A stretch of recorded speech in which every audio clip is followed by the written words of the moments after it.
Book reading एक ऐसी activity जो स्टैनफोर्ड स्टडी के मुताबिक आपके थिंकिंग कॉग्निटिव फंक्शंस को इंप्रूव करती है, आपके फोकस कंसंट्रेशन को बढ़ाती है और साथ ही साथ आपके डिसीजन मेकिंग एबिलिटी को कई ज्यादा इंप्रूव कर देती है।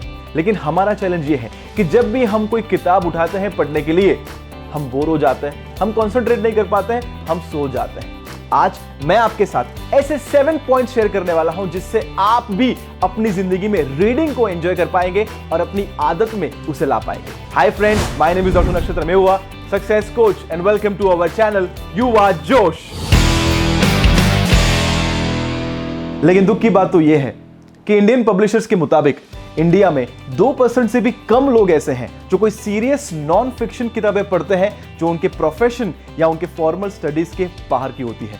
और शायद यही वजह है जिसकी वजह से इंडिया में 2% लोग ही सक्सेसफुल बन पाते हैं। और नॉन फिक्शन का मतलब हैरी पॉटर या 2 स्टेट्स नहीं, कुछ ऐसी किताबें जो सही में आपको सक्सेसफुल बना सकती है। और ऐसी 12 बुक्स का लिस्ट मैंने ऑलरेडी आपके साथ शेयर कर दिया है जिससे पढ़कर आप भी अपनी जिंदगी में सफल इंसान बन सकते हैं। सेट अ बुक रीडिंग गोल।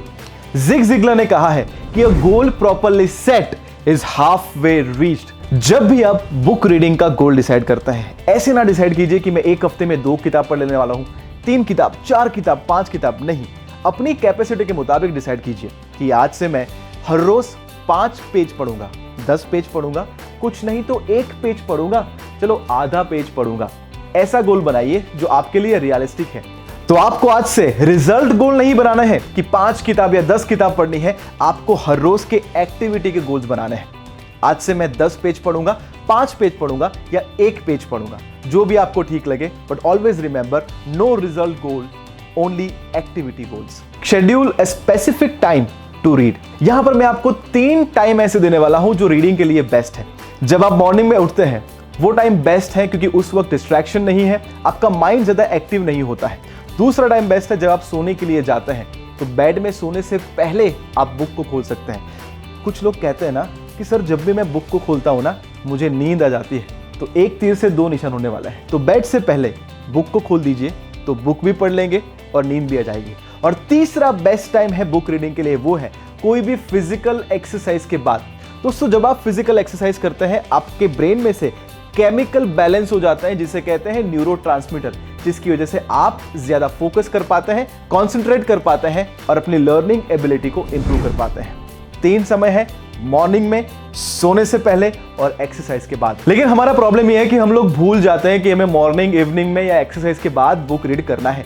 इसलिए आपके पास एक मोबाइल फोन है ना, सबके पास है, उसमें एक रिमाइंडर सेट कर दीजिए, तीनों टाइम का कि इस टाइम पर मुझे रीड करना ही करना है। Dedicate a space for reading.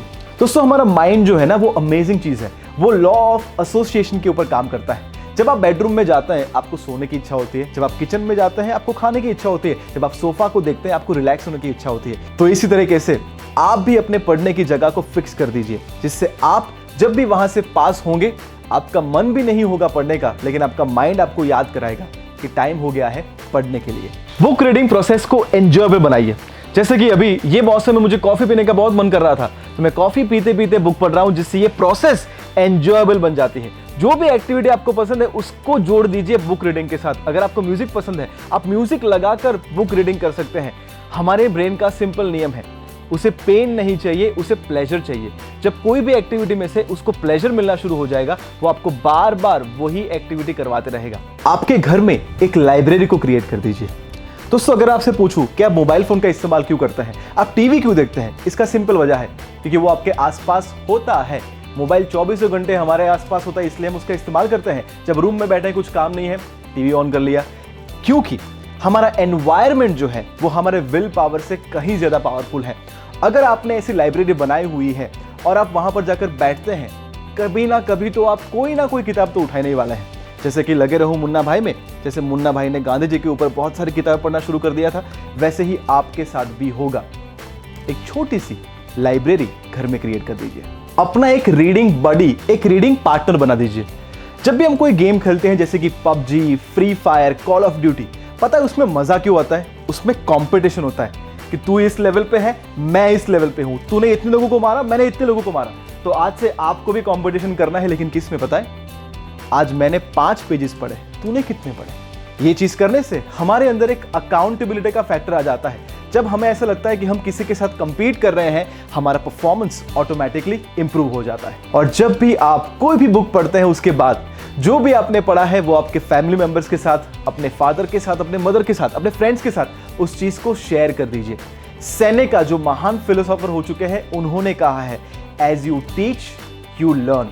अगर सीखने का सबसे अच्छा कोई रास्ता है वो है किसी और को सिखाने का। इससे पता है क्या होगा, आपका रिवीजन भी हो जाएगा और सामने वाले को लगेगा कि यार तुझे इतना सब कुछ आता है, और ऐसा करने से आपका कॉन्फिडेंस और भी बढ़ता जाएगा। और दोस्तों, एक और बोनस टेक्निक मैं आपको देना चाहता हूं। जो भी हम अपने आप के साथ बात करते हैं और जो भी हम दूसरों के साथ बात करते हैं, वो ही हमारी हकीकत बनती जाती है। मोहम्मद अली जब भी बॉक्सिंग रिंग में ट्रेनिंग करते थे, हर एक पंच के साथ वो कहते थे I am the greatest, I am the greatest, और वो महान बन गए। वैसे ही आज से आपको ये सारे शब्दों को निकाल देना है कि मुझे बुक रीडिंग नहीं आता है, मैं कंसंट्रेट नहीं करता हूं। आज से आपको ऐसा बोलना शुरू कर देना है अपने आप से और दूसरों से, I love reading, book reading is my hobby. जब आप ऐसा कहते हैं, इवेंचुअली आपके माइंड को आप कन्विंस करते हैं कि वो सही में आपकी हॉबी है। अगर आपको भी ये वीडियो यूजफुल लगा है, हेल्पफुल लगा है, तो इस वीडियो को शेयर करना ना भूलिएगा। हमारे फेसबुक पेज को फॉलो कर दीजिए, हमारे यूट्यूब चैनल को सब्सक्राइब कर दीजिए, बेल आइकन के ऊपर क्लिक कर दीजिए, जिससे आप हमारे आने वाले कोई भी वीडियोस को मिस ना करें। आइए मिलकर इस देश के युवा में जोश जगाते हैं।